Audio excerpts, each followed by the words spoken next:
Ok, muito boa tarde. Sejam bem-vindas, sejam bem-vindos ao Seminário Internacional de Estudos Globais. Hoje recebemos na Universidade Aberta o Sr. Dr. Edgar de Silva, que nos dá a honra de presentearmos com uma conferência sobre um tema bem interessante e estimulante, que é cristianismo e marxismo. Percebemos a relação entre estes dois campos, que nós tendemos a ver como opostos, mas tem uma história também de relação muito interessante ao longo destes 2 séculos. E foi o objeto do seu tema de doutoramento, um dos temas, uma das reflexões que está na base do seu doutoramento, que ultimou e publicou há poucos anos na Universidade Católica, já publicou em livro, e hoje vamos ter aqui esta conferência a partir desse trabalho de investigação e de reflexão, e depois seguindo o debate que podemos ter com o Dr. Edgar de Silva. Quem vai moderar este seminário é o nosso colega professor Dr. João Relvão Caetano, que não pôde hoje estar presente aqui em Lisboa porque vive em Coimbra e sabemos como está Coimbra neste momento, assolada pelas consequências gravíssimas da tempestade. Esperamos que o professor João esteja bem, faz um esforço para estar cá connosco apesar dos constrangimentos, e passa de imediato a palavra ao professor João Relvão Caetano, que vai então apresentar o nosso convidado e moderar a sessão. Obrigado, professor João, e obrigado pela tua disponibilidade. Com pena que eu não estou aí, embora vivendo em Coimbra esteja bem, e é realmente uma saudação grande que eu quero dar ao Dr. Edgar Silva e também, já agora, a todos os intervenientes. Vejo aqui, por exemplo, o professor Hermano Carmo, que saúdo, vejo também estudantes de doutoramento e outras pessoas conhecidas, e, enfim, eu não me tinha preparado para uma apresentação ao Dr. Edgar Silva. De qualquer modo, será de cor que eu falarei muito brevemente. É uma figura notória em Portugal por todo o seu trabalho, por toda a sua busca há várias décadas pela justiça social, e nesse sentido destacou-se em vários papéis que desempenhou na sociedade portuguesa, um dos últimos, há alguns anos também, como candidato presidencial, e muito oportunamente, e não espantando na sua pessoa, ter feito uma tese de doutoramento sobre a temática da relação entre catolicismo e marxismo, e hoje poder, para alguns, uma questão fora de moda, mas para outros uma visão possível e seguramente muito pertinente para percebermos que ligações é que há entre estes dois domínios da vida pública, em que muitas vezes, na verdade, se cruzam os percursos dos cidadãos empenhados, como é o caso do Dr. Edgar Silva. Nesse sentido, ele é madeirense, veio a Lisboa, enfim, é um português no mundo, e eu dou-lhe a palavra de imediato para proferir a sua conferência, que eu depois procurarei comentar. Por favor, a palavra é sua. Gostaria de agradecer o convite aqui da Universidade Aberta para poder participar neste seminário. Agradecer desde já também as palavras, quer do professor Eduardo Franco, mas também do professor Caetano. Okay, e gostaria de, numa breve introdução, dizer que a temática que é proposta, que é o cristianismo e o marxismo no contexto da globalização, tentarei, num primeiro momento, a tese de doutoramento que foi feita referência não é exatamente sobre esta temática, mas inclui investigação na área da história social sobre este tópico. E para contextualizar este processo de relação entre cristianismo e marxismo nestas dinâmicas da globalização, começarei por situar em Portugal, e em Portugal no quadro do Estado Novo, portanto, antes do 25 de Abril, como é que este processo de abertura, de aproximação de setores católicos em Portugal, esta aproximação e esta interação com as referências do marxismo, como é que aconteceram em Portugal. E Portugal, necessariamente, neste elo de interligação e de conexões na escala da globalização. E, portanto, essa será a primeira parte, situar no nosso país este processo. E numa segunda parte, se ainda tivermos tempo e conforme o tempo o permitir, quando chegarmos à hora, eu agradecia que fosse sinalizado, porque depois perco-me e perco a noção do tempo. Então agradecia essa alerta, essa sinalização. E, portanto, para dizer que na segunda parte, nessa gestão do tempo disponível, tentaria desenvolver mais em particular como é que estes processos se articularam do ponto de vista operativo. Pronto. Uma primeira nota de contextualização. Fruto da indução à cultura militante, setores do catolicismo aprofundaram no século XX, em Portugal, experiências de protagonismo e de responsabilização social, política e cultural. Nesta aprendizagem do compromisso, teve papel fundamental a estruturação dos movimentos de ação católica portuguesa, de sobremaneira a partir dos anos de 1950 e de 1960. Em torno da afirmação do, assim utilizado o termo de testemunho coerente no mundo, e na fidelidade à orientação para que o militante católico se assumisse como fermento na massa para transformar a sociedade, grande parte dos militantes dos movimentos de ação católica despertou para uma necessária politização. Contudo, aqueles processos de politização lineares e muito menos homogéneos, aqueles movimentos radicavam o seu projeto numa visão eminentemente social do catolicismo e vincavam as incumbências de intervenção pública dos católicos em contraponto às perspectivas que visavam reduzir o lugar da religião à vida privada dos indivíduos. Estava em elaboração uma nova compreensão sobre o cristão no mundo. Para além dos movimentos de ação católica portuguesa, outros setores do catolicismo também se deixaram questionar pelos desafios éticos e políticos colocados pela sociedade, pelos deveres do agir transfigurador do mundo. As dinâmicas da internacionalização da Igreja Católica, também por via da literatura que chegava a Portugal, e, em especial, através dos encontros em que participaram portugueses noutros países durante o Estado Novo, influenciaram setores da Igreja Católica ao longo dos anos de 1950 e de 1960. Daquelas intervenções, daquelas interações, melhor dizendo, daquelas interações geradas pela participação em eventos com ativistas e movimentos católicos no estrangeiro e das influências referenciais, predominantemente vindas de França, na sequência de uma reação dos desenvolvimentos doutrinais e políticos do catolicismo francês, resultaram reorientações de fundo no catolicismo social português. Desde logo, dando lugar a uma maior atenção e ligação aos problemas sociais, com novas ferramentas analíticas para a interpretação das coisas do mundo na sociedade portuguesa. A devida consideração dessas influências coloca-se como indispensável para articular na análise o contexto nacional em que evoluirá o agir católico e a intervenção da Igreja Católica com dinâmicas mais gerais do catolicismo, em particular nos itinerários que decorrerão do Concílio Vaticano II.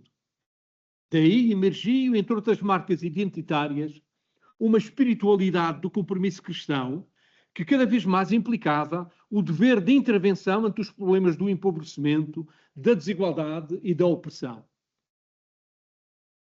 O Congresso Internacional da JAC, da Juventude Agrária Católica e da Juventude Agrária Católica Feminina, em Lourdes, em França, nos dias 27 a 29 de maio de 1960, sob o lema A Fome no Mundo, foi um desses acontecimentos marcantes na gestação dessa espiritualidade do compromisso. O padre Agostinho Jardim Gonçalves, como assistente diocesano, então no Funchal, antes aqui de vir para Lisboa para assistente nacional, como assistente nacional da JACF, acompanhou as dinâmicas preparatórias e presidia uma delegação àquele congresso. Enquanto chefe de redação do Jornal da Madeira, fui relatando o evento numa rubrica sob o título Folhas Soltas. Em conformidade com as suas palavras, aquele tratava-se de um movimento que não aceitava fugir à vida, desencarnar-se dos problemas humanos ou ignorar a contextura social. Por consequência, nas suas palavras, caberia ao cristão consciente insuflar de espírito cristão os meios da vida, as estruturas, as instituições sociais. Fim de citação. Assim, o catolicismo social suscitou uma viragem profunda na forma de ser cristão, no que implicou de alterações no pensamento e na ação de importantes setores do laicado da Igreja Católica, designadamente no assumir do dever de compromisso temporal, no aprofundamento de uma mística do agir e da teologia da ação, na formação da vontade militante para transformar a sociedade. Já os movimentos estudantis católicos, ao longo de 2 décadas em Portugal, prepararam uma geração altamente qualificada, muito antes da publicação da Populorum Progressio, em 1967. Tomaram a iniciativa do debate sobre o futuro do país, lançaram a reflexão acerca do desenvolvimento na década de 1960. Estiveram então na dianteira do debate público sobre o desenvolvimento económico, na discussão de reformas das estruturas sociais e políticas, na apresentação de propostas quanto à necessidade de políticas económicas destinadas a efetivar alterações estruturais no sentido do desenvolvimento. Nos movimentos operários católicos, fora incutida a mística da construção de um mundo novo e da indispensabilidade do homem novo. Para a transformação da sociedade, os operários católicos deveriam ser sujeitos da gestação desse dito mundo novo. Era assim que se dizia. A mobilização da militância jocista em torno da correlação homem novo, mundo novo, correspondeu a um vasto percurso temático e de reflexão que preencheu o desenvolvimento de diversas campanhas com progressão de conteúdos e implicações sociopolíticas inegáveis. A campanha aprovada mais tarde no Conselho Internacional de Beirute, em 1968, para o novo quadriênio em cada país, teve o lema O Homem Novo. A JOC, a Juventude Operária Católica, teria de contribuir para a emergência do homem novo nas realidades concretas da sociedade portuguesa. Em contraposição ao regime político, à educação nacional, ao seu sistema de valores, ao discurso ideológico e à propaganda do poder instituído em Portugal, num deliberado antagonismo ao homem novo do salazarismo, a campanha da JOC comportava um novo ideário e uma linha de compromisso temporal, focada, então, numa afirmação programática. Não se libertará o homem sem mudança das estruturas. É que o homem novo, mais ainda depois do segundo Concílio Vaticano II, no discurso da JOC, a partir de 69, distanciava-se de uma concepção sacramental da fé, preconizava um novo modelo de igreja comprometida com a justiça social e promovia um cristianismo de libertação. Para muitos dos católicos, há um outro fator que vai pesar muito naquele contexto, que é o da ideia de eficácia. Eficácia da ação, da eficácia transformadora do agir. Esse é um aspecto determinante pelo que comportou de itinerâncias pelo marxismo. A identificação das causas estruturais das injustiças. A análise da sociedade em termos de relações de força.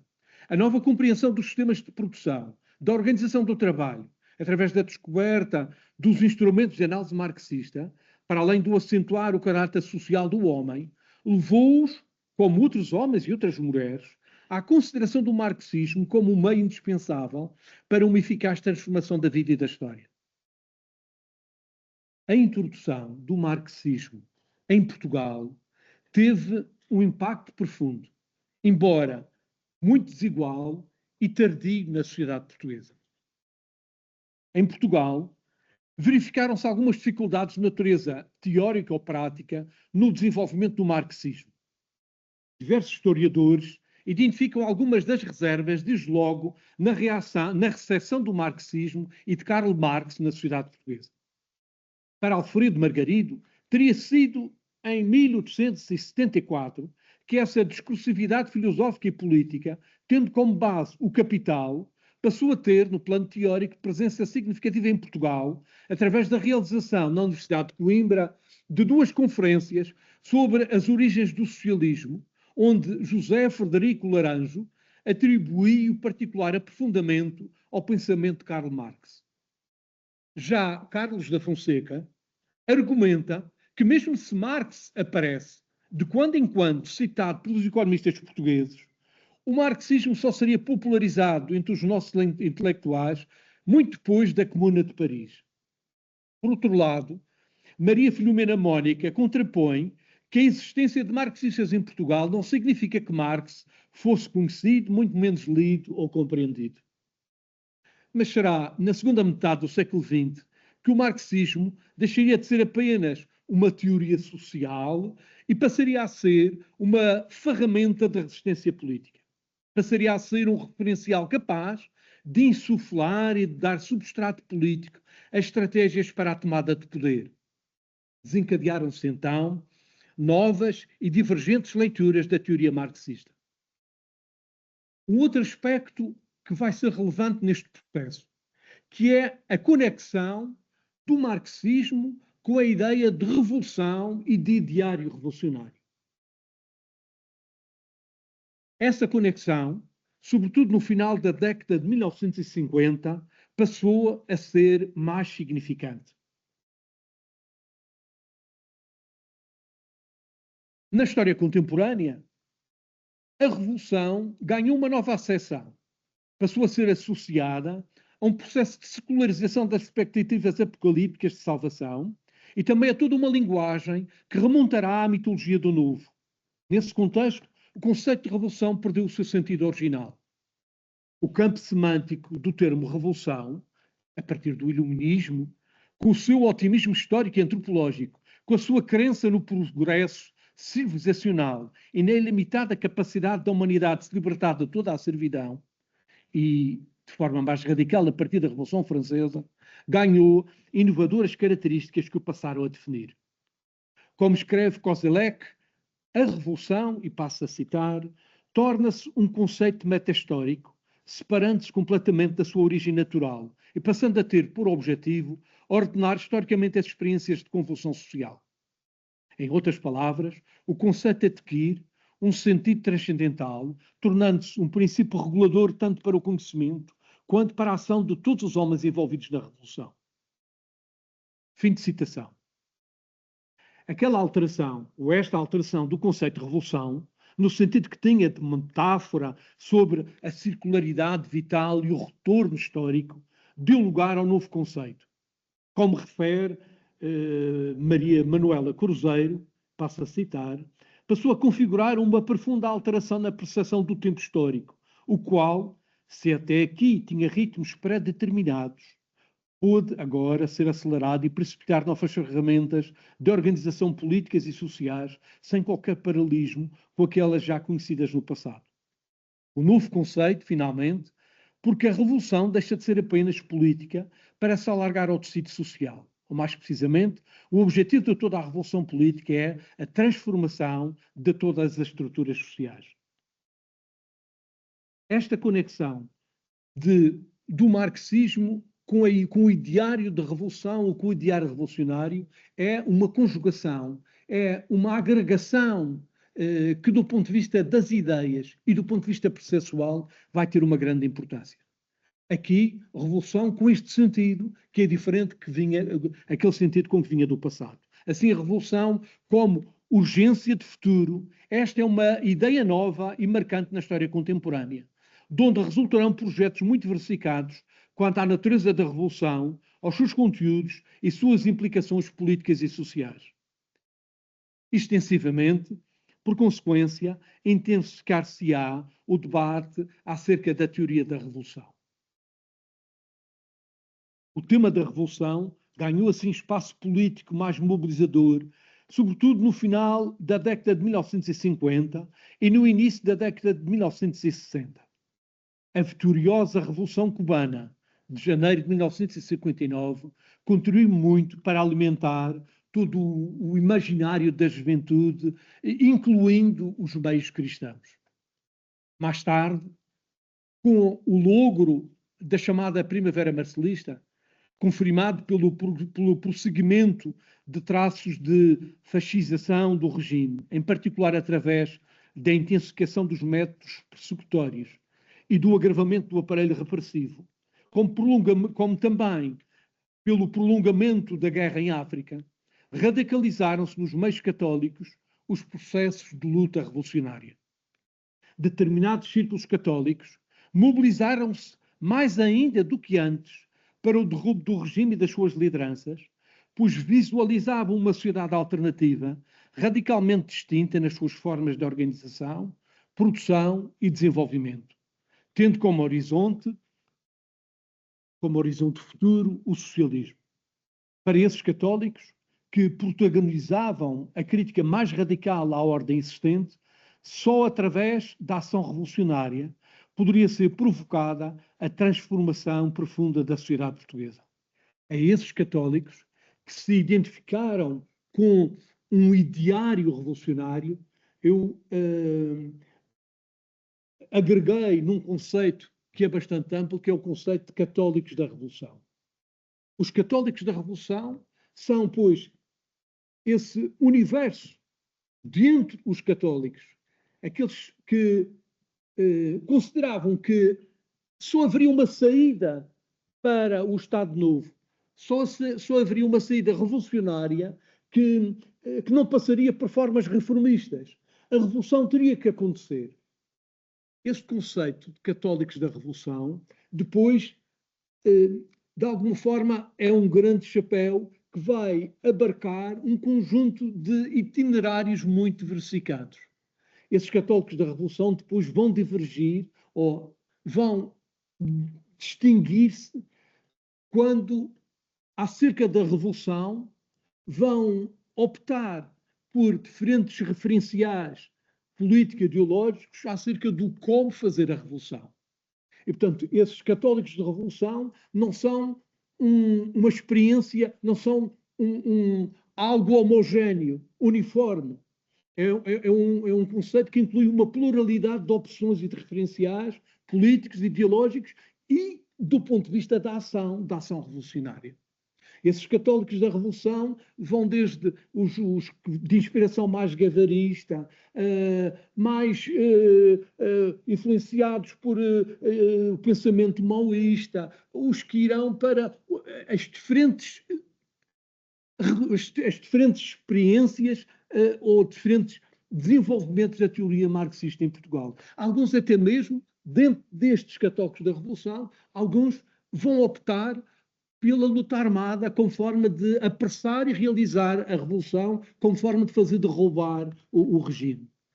Alguns destes católicos vão militar no Partido Comunista Português, muito antes do 25 de Abril, nos diferentes movimentos oposicionistas que estavam identificados com o universo do marxismo. Mas, dentre esses, e sobretudo a partir do final dos anos 60 e início de 70, mesmo nos movimentos de luta armada, na Luar, onde talvez em maior número estiveram católicos, nas brigadas revolucionárias e na ARA, foram os três movimentos, as três organizações que efetivaram intervenções na luta armada, os católicos estiveram também envolvidos nessas organizações. Portanto, isto para dizer que católicos da Revolução são esse referencial de todos aqueles que se identificaram com uma opção revolucionária para a saída do regime, mas feito de uma diversidade muito grande nas suas opções. É neste contexto de influências que vêm de alguns países da Europa, e como referi, particularmente a França tem aqui um peso muito grande, o catolicismo francês, mas também de Itália, a experiência italiana nos anos 40 e nos anos 50, os chamados católico-comunistas, que chegaram a ter uma organização própria dentro do Partido Comunista Italiano, em alguns meios católicos teve uma repercussão importante também em Portugal, nos meios católicos portugueses, e depois as influências também da América do Sul, e particularmente do Brasil também. É neste contexto de globalização que, apesar de todos os constrangimentos que a ditadura impunha, estas possibilidades de os católicos de poderem participar em encontros, poderem participar nas dinâmicas de internacionalização da Igreja Católica, isso fazia e fez com que estes processos de ligação ao marxismo fizessem do país um terreno muito poroso que passava às malhas da ditadura. Pelas experiências, pelos contactos pessoais, pelos livros que chegavam, pelos discos que traziam, pelas referências que traziam do que estavam a ser experiências e processos de católicos nestes países. Em Portugal, eu distinguia depois dois planos, se permitissem. Um plano que é o plano do exercício do diálogo, do debate das ideias, do diálogo teológico e filosófico entre católicos e marxistas. Este é um plano onde, em Portugal, na sociedade portuguesa, antes do 25 de Abril, aconteceram interessantes experiências, interessantes processos. E o segundo plano, que é um plano, já não é apenas do diálogo, do plano das ideias, mas o plano da convergência na ação, onde o encontro de católicos com marxistas se faz na ação, na intervenção, do ponto de vista operativo, na intervenção política. E neste resto de tempo que falta, era sobretudo estes dois níveis que eu gostaria de colocar alguns referenciais mais importantes. Do ponto de vista do diálogo, há, desde logo, uma dinâmica internacional que está criada, que é por iniciativa do Papa Paulo VI, com o Concílio Vaticano II. Uma das decisões do Concílio é a criação do secretariado, chamado então Secretariado para os Não-Crentes. Esta iniciativa a partir de Roma. Esta iniciativa que cria, para além de uma área para o diálogo ecuménico, cria um secretariado a partir de Roma para coordenar, para dirigir os processos de diálogo com o marxismo, com os marxistas, com os países chamados países socialistas e com os partidos de referencial marxista no mundo.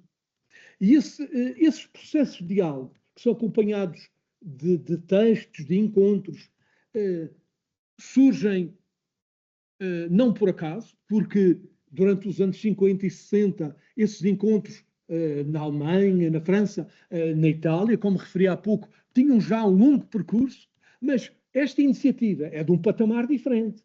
Por iniciativa do Papa Paulo VI e por decisão do Concílio, abrir esta frente de diálogo das ideias, de encontro, de aprofundamento filosófico e teológico entre marxistas e o universo católico, abre aqui uma frente que necessariamente tem incidências em Portugal. Em setores católicos, muito circunscritos, é verdade, mas tem influências nas chamadas elites católicas. Em Portugal, ainda antes do 25 de Abril, a este nível do diálogo, há alguns processos muito interessantes. Por exemplo, o diálogo, o encontro de reflexão entre um marxista e um católico, neste caso o diálogo entre Mário de Sacramento e o padre Manuel Rocha de Aveiro, onde esse diálogo do ateísmo e do materialismo filosófico e do marxismo, com Mário Sacramento, que se faz nos jornais em Aveiro e depois é publicado em livro. É uma experiência de diálogo que é pioneira e que é muito interessante que tenha acontecido naquele contexto. Uma outra experiência também muito importante em Portugal é a de Dom António Ferreira Gomes, na altura Bispo do Porto, o Dom António Ferreira Gomes, com um encontro de diálogo com Oscar Lopes, que era professor na área da literatura, mas marxista, confesso, e esse processo de diálogo, de encontro, num encontro promovido pelos espiritanos, e que em Portugal tem esse papel pioneiro. Aliás, acabaram, é muito interessante depois ver a correspondência de Dom António Ferreira Gomes com Oscar Lopes, correspondência que depois desse diálogo, desse encontro quase à partida improvável, como acabaram até por se criar duas pessoas de relação de grande proximidade e até de amizade pessoal. E que é uma iniciativa pioneira de diálogo, até esses textos depois foram publicados, e é interessante como isso aconteceu antes do 25 de Abril. E há uma outra experiência também, ela é interessante, embora já perto, ali mais próxima do 25 de Abril, foi em 73, início de 73, que é uma iniciativa que se realiza na Capela do Rato, que foi agora publicada por iniciativa de Pedro Castanheira, José Pedro Castanheira, que é o diálogo cristianismo e marxismo, que é o encontro na Capela do Rato do padre João Resina com Souto Maior Cardia, para falar sobre o diálogo entre cristianismo e marxismo, o diálogo possível. É uma experiência também ela muito interessante e que não surge dissociada deste processo mais alargado que a globalização também acabou por impactar em Portugal. Há um processo que eu não podia deixar de referenciar desta atração pelo marxismo e por este desassossego do diálogo, da compreensão e da aproximação ao marxismo enquanto instrumento de leitura hermenêutica da história e de transformação da história, que é a intervenção. Podemos referenciar outros casos, mas este é particularmente significativo, que é o caso do padre José Felicidade Alves. O padre José Felicidade Alves, na segunda metade dos anos 60, vai para Paris, vai estudar, há aquele conflito que é conhecido do caso chamado caso de Felicidade Alves, naquele processo de crise que há quando estava nos Jerónimos, o padre Felicidade Alves, enquanto o processo decorria, desencadeado um processo que é crítico e depois vai levar à sua expulsão da Igreja, naquele conflito com o cardeal Cerejeiro e não só, o padre Felicidade Alves vai estudar para Paris. E em Paris vai escrevendo e vem a Portugal e nas suas cartas, na sua correspondência, nas cartas à comunidade eclesial nos Jerónimos, vai dizendo dos seus estudos. E uma das suas cartas, essa correspondência está na Fundação Mais Soares, esse espólio do padre Felicidade Alves, lá numa carta em que ele diz que está a estudar a teologia da Revolução. Está a estudar a teologia da Revolução. E tem um texto de análise ao materialismo dialético e que pede a um seu amigo que está lá em Paris para que tenha uma leitura crítica também sobre essa sua reflexão sobre o materialismo dialético. Portanto, há aqui processos de procura, de diálogo, de aproximação antes do 25 de abril, no plano do diálogo, no plano das ideias.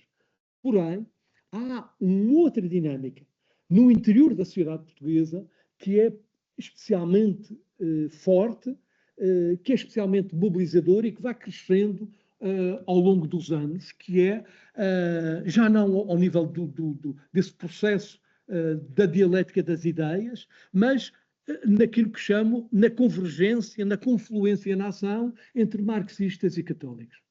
Então, este processo de convergência far-se-á, sobretudo, a partir dos movimentos sociais.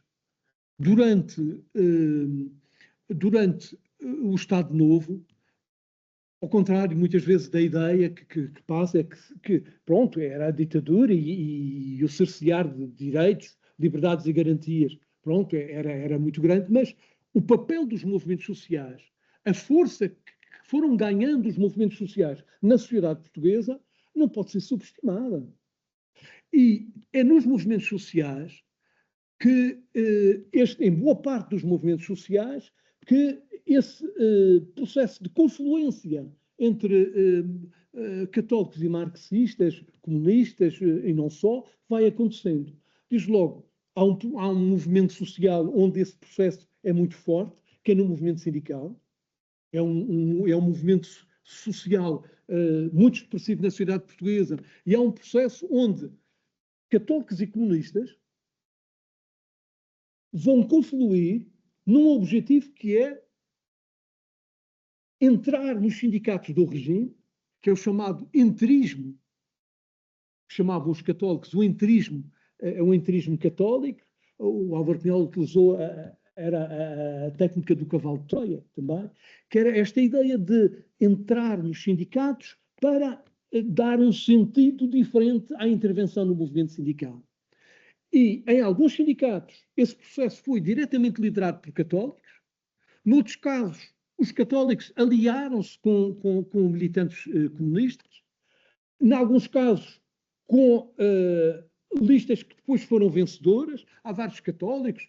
Maria do Céu Ferreira, em Gouveia, no vestuário, no têxtil, foi a primeira mulher a ficar à frente, a ficar como presidente de um sindicato. E ela vinha dos movimentos católicos, vinha do movimento operário católico. Mais tarde, depois, militante comunista. Mas nos sindicatos bancários do Norte, essa iniciativa, nos bancários que tiveram um peso muito grande, os sindicatos tinham um poder de mobilização enorme, essa confluência, essa convergência, o convite vem, segundo os testemunhos dos dirigentes sindicais na altura, que tive a oportunidade de entrevistar, e como a documentação o comprova, o convite vem de dirigentes dos setores católicos, do movimento operário católico, Avelino Gonçalves, por exemplo, que veio a ser o primeiro-ministro do Trabalho a seguir ao 25 de Abril, está diretamente envolvido nesse processo de construir listas conjuntas com os comunistas para ganhar o sindicato dos bancários. E, portanto, isto aconteceu no movimento sindical, é um movimento social onde esta confluência, esta convergência na ação foi muito forte. Aconteceu num outro movimento social importante, que foi o movimento contra a guerra, o movimento pela paz e o movimento contra a guerra e contra a guerra colonial. Foi um grande espaço de confluência na intervenção, no quadro da legalidade. Estamos a falar da intervenção no quadro da legalidade, onde desde paróquias, os boletins paroquiais, onde iniciativas pela paz, a partir das dinâmicas que o catolicismo da sua internacionalização trazia, o que foram as mensagens de Paulo VI para o Dia Mundial da Paz e o que permitiam de pretexto de iniciativa para celebrar a paz anualmente, e várias iniciativas, as vigílias que se fizeram. Esses foram os espaços de grande confluência na estruturação e na organização desses movimentos. Outro movimento importante é o movimento de solidariedade com os presos políticos. Em 1969,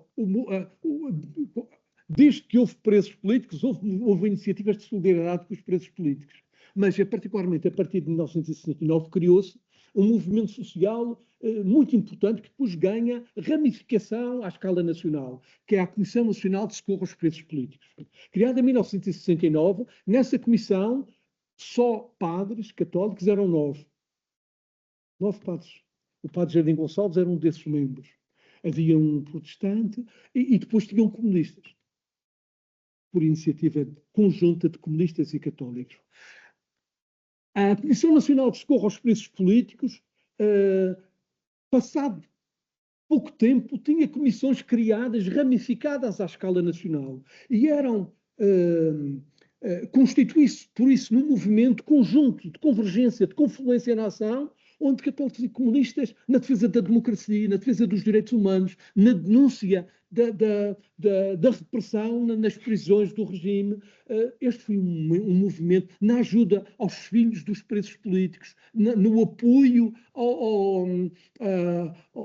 na ajuda mesmo aos familiares que tinham presos, porque quando um familiar tinha um preso político, que lhe era uma desgraça para a família. Pronto, essas formas de solidariedade, de ajuda, de recolha de fundos, de apoio, teve um papel muito importante e foi um outro movimento social. Mas podíamos falar de outros movimentos sociais. Podemos falar dos movimentos de defesa dos direitos da mulher, como foi o MDM, antes do 25 de Abril, e outros movimentos onde essa convergência também aconteceu. O movimento que foi criado pela liberdade da imprensa, o movimento de defesa, o movimento camponês, sobretudo a partir das serras da Aroca, e não só, foi no norte do país, que foi, em alguns lugares, liderado diretamente por alguns padres, com o apoio logístico, onde essa convergência também aconteceu com comunistas. O movimento camponês teve um papel importantíssimo e era um outro movimento social que podia ser referenciado. O movimento da juventude trabalhadora, que é um outro movimento que foi criado ali por 69, 70. Portanto, é um outro plano onde não já, ou não apenas só no plano das ideias, nessa dialética das ideias, esse diálogo foi acontecendo, mas depois a este nível da convergência na ação. E aí, isso aconteceu sobre diferentes formas, em alguns casos, e terminava só tipificando 3 situações que, de alguma forma, identificam processos distintos, mais alargados, partilhados por outros católicos, em relação a esta convergência e esta ligação entre o catolicismo e o marxismo. Um exemplo possível são 3 situações diferentes. Uma seria a experiência de uma médica de Coimbra, Luísa da Costa Dias, que nos anos 50, filha de uma família profundamente católica de Coimbra, por via da solidariedade internacionalista, tem uma aproximação ao Partido Comunista, ao marxismo e ao Partido Comunista, e continuando sempre pela vida fora a ser profundamente católica, tornou-se uma lutadora, tornou-se militante, foi para a clandestinidade, foi presa política, e ao longo de toda a sua vida esse processo de identificação do catolicismo com o marxismo surgiu como algo naturalmente confluente. Nas causas da resistência, as pessoas que privaram com ela, com Maria Luísa Costa Dias, testemunhavam, como Piedade Morgadinho, Margarida Tengarrinha, testemunham que ela acabou, era casada com Pedro Soares.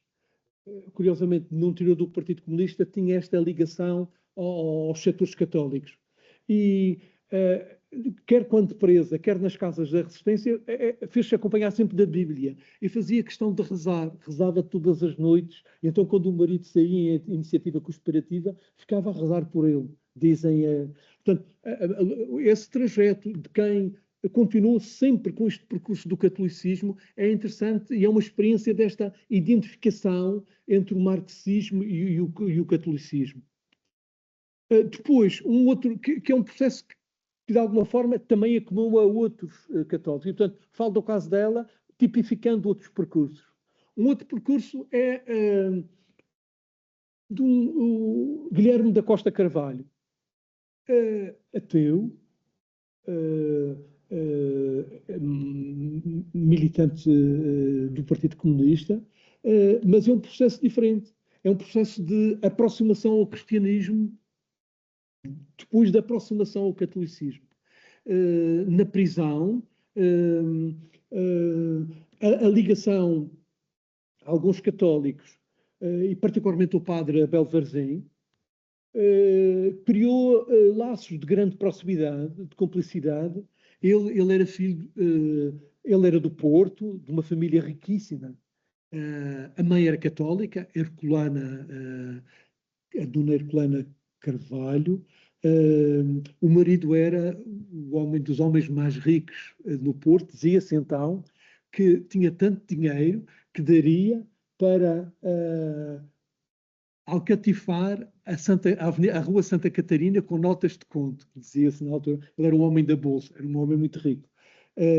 Ele ateu, ela profundamente católica, e o Guilherme da Costa Carvalho ateu. É um caso de que depois da aproximação muito grande do diálogo sobre as questões da fé e, diria, de conversão ao catolicismo, até com algumas incompreensões no interior daqueles que, sobretudo na prisão, pensavam que eles já não estaria bem. Como é que este agora começa a falar das questões da fé e do catolicismo? Pronto. Como é que de repente, sendo ateu, num materialismo puro e duro, como é que agora lhe tinha dado para aquelas coisas? E que é esse processo de aproximação ao catolicismo por outra via. Pronto. Estes processos aconteceram com outros marxistas. Não vamos só buscar, por exemplo, Roger Garaudy, em França, faz este percurso de aproximação ao catolicismo, não é? Também em Portugal estas dinâmicas aconteceram assim. Podemos falar de outros casos. Portanto, estes são processos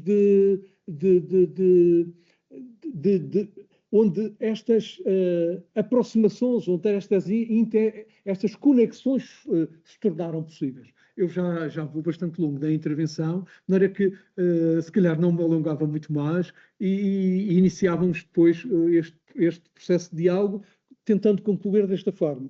Ou seja, do ponto de vista da historiografia, este é um campo ainda pouco estudado, este do diálogo entre católicos e marxistas no que diz respeito a Portugal. Em relação a outros países, existem muitos estudos sobre esta matéria, mas em Portugal estes estudos estão ainda numa fase inicial. Este trabalho que eu tenho feito, tenho desenvolvido na área da investigação historiográfica, tive a ver com o diálogo entre católicos, entre o catolicismo e o marxismo, e particularmente a tese chama-se O Vendaval de Utopias, e a ligação entre os católicos e o Partido Comunista. Portanto, é mais circunscrito, dentro do marxismo, tem este âmbito de abordagem. É Vendaval de Utopias porque tem a ver com uma expressão que é do Dom José Policarpo, que, já agora termino com essa explicação desse tipo. O Dom José Policarpo, portanto, era bispo de Lisboa, patriarca de Lisboa, já falecido, e tinha sido aluno do padre José Felicidade Alves no Seminário dos Olivais. O padre José Felicidade Alves era uma autoridade na área da teologia, era um grande professor de teologia e foi o professor do Dom José Policarpo. Entretanto, Felicidade Alves é expulso, há aquele processo de afastamento, torna-se militante do Partido Comunista muito antes do 25 de Abril. Isso é uma das coisas que as pessoas, agora a documentação demonstra que essa ligação se iniciou em Paris, nos anos 60, essa ligação ao Partido Comunista Português, e tornou-se militante muito antes do 25 de Abril, pronto, sem que isso tivesse tornado público, como é óbvio, não é? Não podia ser. Um processo de expulsão, veio o 25 de Abril, veio a Revolução, o padre Cidade Alves continuou sempre a ter um conjunto de referenciais do catolicismo e o Dom José Policarpo procurou manter contactos com o seu antigo professor. E o padre Felicidade Alves, que já tinha casou chama-se Lisette, que terá agora 101 anos, acho que fez 101 anos, e está vive ali em Algés.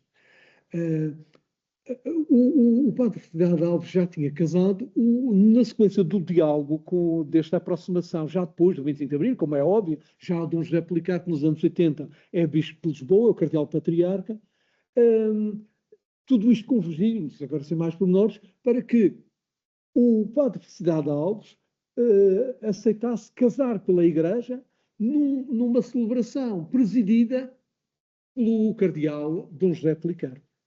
E nesse dia do casamento, casaram pela Igreja, o Dom José Policarpo, na homilia, quando está a intervir, diz: